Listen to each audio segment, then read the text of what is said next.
What kind of tile can you put on the wall or shower? Do you have to seal tile? How much extra tile should I buy for my project? What thin set is the best for my tile application? How hard is it to maintain natural stone? You have questions, we have answers. Welcome to the BELK Tile Podcast.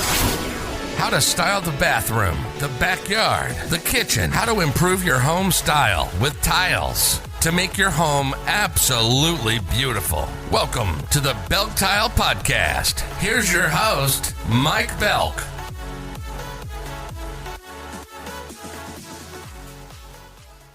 Hey everyone, welcome back to BELK Tile Podcast. I'm Mike Belk, joined as always by Abby. Hi Mike, good morning everyone.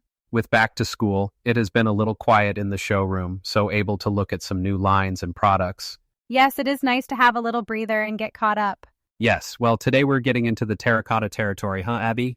Absolutely, Mike. And honestly, terracotta's just got this, I don't know, there's something about the warmth of those earthy tones that makes any space feel instantly inviting and timeless too.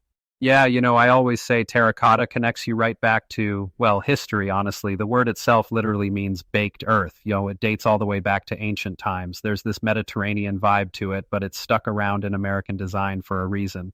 That character, it's kind of universal. It totally is. My first client project as a solo designer, years back, I remember walking into this, let's be honest, outdated kitchen.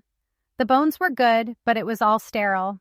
We did handmade terracotta tiles just as a backsplash, nothing wild, but the second they went up, the whole room just came alive. It suddenly felt like a rustic European kitchen, warm, not intimidating. Still one of my favorite before and afters, by far.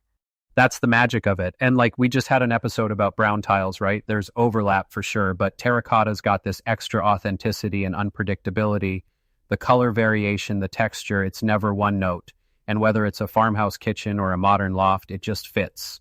Exactly. It softens up sharp corners too, makes even slick modern spaces a little cozier. And people really respond to that handmade earthy story, especially now when everyone wants their home to feel more personal and grounded. All right, so let's get practical. Where are people actually using terracotta? It's not just floors now, right? Definitely not. You're seeing terracotta show up everywhere. Backsplashes in kitchens for that touch of rustic charm. Showers, yes, really. And of course, floors in hallways and living rooms. But each space comes with its own quirks, especially when it comes to things like water.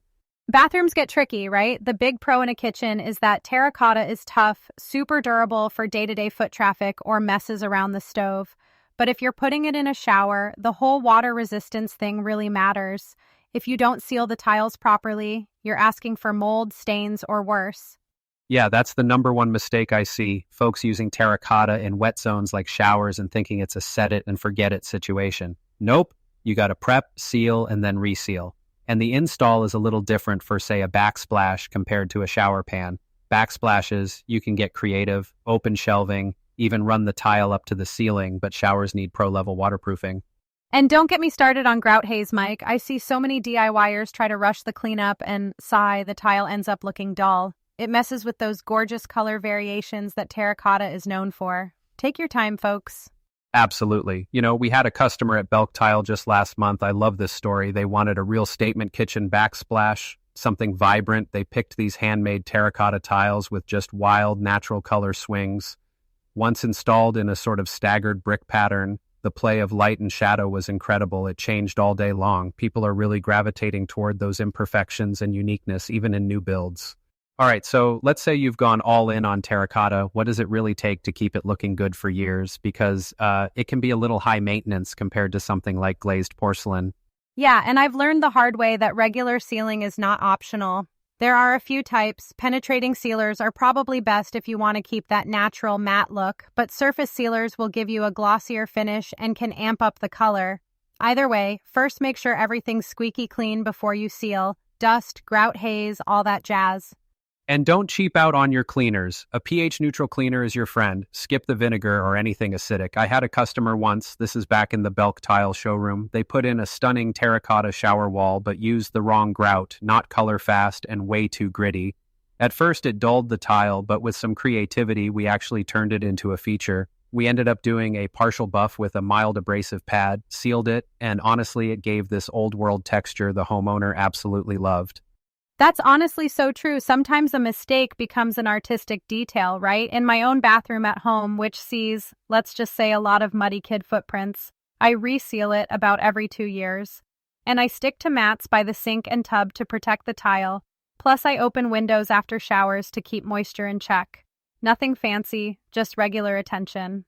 It's all about a little bit of extra care. An immediate spot cleaning, spills or stains, dab them up, don't let them set, and if you stay on top of it, terracotta just gets better with age, honestly, sort of that lived-in Mediterranean thing we all love. So, Mike, design trends. Terracotta's having a big moment, right? Not just in country homes, but in modern and even minimalist spaces, too. For sure. You see a lot of designers pairing terracotta with crisp whites, sleek metals, or even bold color pops, bright blue cabinets, emerald green, you name it. And those warm tiles become the centerpiece or a subtle ground for the rest of the room. I'm loving the look of mixed shapes like hexagons with classic rectangles or even custom mosaics. Yeah, and size is everything. Big, oversized tiles can really open up a small hallway. But if you want like a cozy vintage vibe, go for small format squares or bricks in a herringbone or chevron pattern. It's all over those dreamy European bathrooms we scroll on Instagram. Don't be afraid to experiment with textures too. Matte, handmade, glazed, even pairing different finishes for interest without overwhelming the senses. And it's not just about the tile itself. You can elevate the look even further by mixing materials. Pair it with rustic wood, matte black fixtures, or brushed brass for a modern twist. Or introduce glass shower panels or stone countertops to balance out that earthiness. That way you get warmth with some modern refinement. If you want to make your space truly one of a kind, mix up the installation. Try custom mosaics, alternate directions, even combine terracotta with contrasting tiles for an accent border. There's so much opportunity for creative play if you're not afraid to go a little off script. And honestly, I find clients get most excited about those let's try it moments. Totally. And hey, as always, if you're thinking about terracotta, don't be afraid to experiment. You never know what classic or modern combo might work perfectly for your space. That's it from us today. If you've got terracotta questions, send them in. Mike and I love to talk shop, obviously. We'll have plenty more tips and trends next time, so stick around. Thanks for listening, Abby. It's always a blast. We'll catch everyone on the next BELK Tile Talk. Have a great one. See you next time, Mike. Bye, everyone. You've been listening to the BELK Tile Podcast. When it comes to creating a beautiful home using tile, this is the podcast for products, design ideas, and tips. We hope you got some useful, practical information from this show, and we'll be back soon. But in the meantime, reach out. The website is www.belktile.com. Our store phone number is 614-543-8334. Find us on Facebook and Twitter at BELK Tile and on Instagram at BELK Tiles. Make sure to leave a rating and review. And if you have questions or comments, reach out. And we'll talk about it on the next show. Till next time.